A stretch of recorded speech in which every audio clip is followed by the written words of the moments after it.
اعوذ باللہ من الشیطان الرجیم بسم اللہ الرحمن الرحیم رب یسر ولا تعسر وتمم بالخیر انک علی کل شیء قدیر۔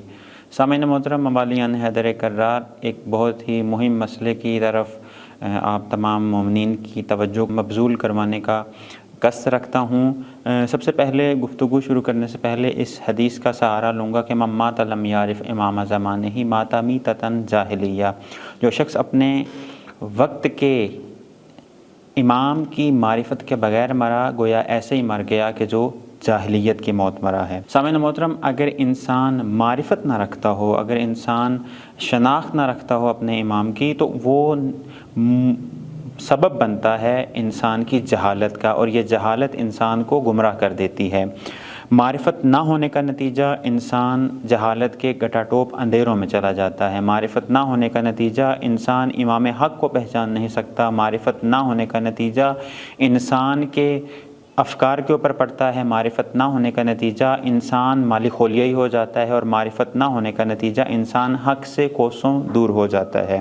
دیکھیے، سن کر اعتقاد پیدا کرنا یہ اور بات ہے، تحقیق کر کے اعتقاد پیدا کرنا یہ اور بات ہے۔ اگر کوئی انسان سن کر اعتقاد پیدا کرے تو در حقیقت یہ فعل حرام کا مرتکب ہوا ہے، جو کہ مکتب تشیع کے اندر اصول دین کے اندر تقلید حرام ہے۔ اعتقاد کا تعلق اصول دین سے ہے، اور مکتب تشیع کے اندر اگر کوئی انسان سن کر کوئی عقیدہ اپنا لے، سن کر کوئی عقیدہ اختیار کر لے، تو اس نے فعل حرام کو انجام دیا ہے۔ حال ہی میں ایک پوسٹ نظروں سے گزری سوشل میڈیا کے اوپر، تو سوچا کہ آپ مومنین کے ساتھ بھی شیئر کیا جائے۔ پوسٹ کچھ یوں ہے کہ زمانے کا امام وہ ہے کہ جو موجودہ زمانے میں امامت کر رہا ہے، یعنی امام خامنہ ای حفظہ اللہ تعالی۔ امام مہدی عملی طور پر امامت نہیں کر رہے، وہ غیبت میں ہیں۔